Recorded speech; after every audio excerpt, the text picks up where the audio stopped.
రోగం వచ్చినా, జబ్బు వచ్చినా, జలుబు వచ్చినా, ఏదొచ్చినా పిల్లలు పాపం వాళ్ళకి వాళ్ళే దాచుకుంటారు కానీ నాకు ఇలా ఉంది అలా ఉంది అని చెప్పేసి వాళ్ళు నాకేది చెప్పరు. ఎందుకంటే మా అమ్మ నాన్న వాళ్ళు పెంచేవారు. ఇప్పుడు నాకు మ్యారేజ్ అయిందన్న ఫీలింగ్స్ నిజంగానే ఫీల్ అవుతుందండి. అంటే మనకి ఇలాంటి వ్యక్తికి హెల్ప్ చేయాలని నా ఆశ. నేను ఈ చిన్న వీడియో మీ ముందు పెడుతున్నాను. నా పేరు కోమసుందరావు. నేను ఒక హ్యాండిక్యాప్ని. నాకు మ్యారేజ్ 14 years అయింది. నాకు రీసెంట్గా 5 years బ్యాక్ నాకు యాక్సిడెంట్ అయ్యి నాకు లెగ్ విరిగిపోయింది. అయితే నాకు రాజేశారు. కాకపోతే ఇంతకుముందు నేను చిన్న బంగారు పని చేసుకుంటూ ఏదో మా మేనమామ వేశారు, అలాగా రిపేర్లో చేసుకుంటూ ఉన్నాను. ఇప్పుడు నాకు ఆ ఫీల్డ్ అనేది లేదు. నేను ఎక్కడికి వెళ్ళి బతకాలన్నా నాకు 2 ఆడపిల్లలండి. నాకు పెద్ద పాప వచ్చి 13 సంవత్సరాలండి, 8th క్లాస్ చదువుతుంది. చిన్న పాప వచ్చి 4th క్లాస్ అండి. ఏ స్కూల్? పెద్ద పాప వచ్చండి ఇక్కడ గీతబంధు స్కూల్. అయితే తనకి సైకిల్ కూడా లేదండి. తనకి సైకిల్ కొనాలన్న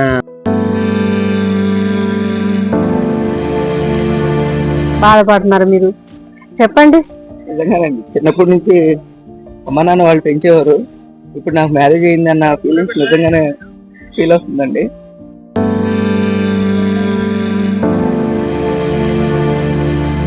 కష్టపడలే నీ రూపాయి తేలేనండి. ఇంట్లో వాళ్ళకి ఏదైనా కొనివ్వాలన్నా ఒక నాన్న ఉన్నాడనే పేరే గాని ప్రతి తండ్రి ఏదో ఒక ఆలోచనతో చేస్తాడండి. నాకు ఈ బతకాలన్నా బయట నాకు ఎవరో ఏ పని ఇవ్వరండి. ఇప్పుడు వాళ్ళకి ఏదైనా చేయాలన్నా కోరిక తీర్చలేకపోయినా అన్న బాధలో ఉన్నాను. కొంచెం ఎవరైనా దయచేసి మా గవర్నమెంట్ కానీ వాళ్ళ ఫ్యామిలీస్ లో కానీ, నాకు వచ్చే పెన్షన్ కూడా 6,000 అండి. ఇంటది 3,000 అండి. కరెంట్ బిల్లు 500 వస్తుంది. అందులో 2,000 రూపాయల సరుకులు. ఇకపోతే రోగం వచ్చినా, జబ్బు వచ్చినా, జలుబు వచ్చినా, ఏదొచ్చినా పిల్లలు పాపం వాళ్ళకి వాళ్ళే దాచుకుంటారు కానీ నాకు ఇలా ఉంది అలా ఉంది అని చెప్పేసి వాళ్ళు నాకేది చెప్పరు.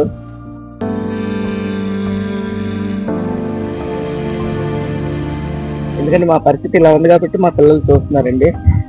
కానీ మా పాప ఉందండి, మొన్న మా స్కూల్లో ఎన్నికల రామ్మ గారు నాన్న ఒక పాపకు సైకిల్ కొనిచ్చారు, ఒక 3 days టైం ఇచ్చారు, ఇట్లా ఇట్లా అని చెప్పేసి అన్నారు. సరే మనం కూడా అడుగుదామని చెప్పేసి నేను ప్రతిదీ మైండ్ లో పెట్టుకుంటానండి. కానీ అక్కడికి వెళ్ళేసరికి ఎవరు ఆ సార్ లేరు, అది ఇది అని చెప్పేసి చాలా మంది అని అంటున్నారు. ఏదైనా సంస్థ అనేది గవర్నమెంట్ ఉంది అనేది అంటారు కానీ వాళ్ళకి వాళ్ళ అవసరాలు బట్టి అడుగుతారు కానీ మన అవసరం వచ్చిందంటే గడప గుమ్మం కూడా మౌనం చూడరండి. ఇది నిజంగా నేను బాధపడుతున్న విషయం. ఇప్పుడు మీకు ఎవరైనా హెల్ప్ చేయాలనుకోండి, మీ నంబర్ ఒకసారి చెప్పండి. నా నెంబర్ వచ్చి 8186974341 అండి. నా పేరు నాని అండి. కాకపోతే ఎక్కడ ఉంటారు మీరు? ఇక్కడ పెద్ద వీధి సాగర్ గుడి ఉంది కదా మేడం, అదే ఆంజనేయ గుడి స్కూల్ ఉంది కదండి, ఆ స్కూల్ దగ్గర ఎదురు సందులో ఉంటామండి.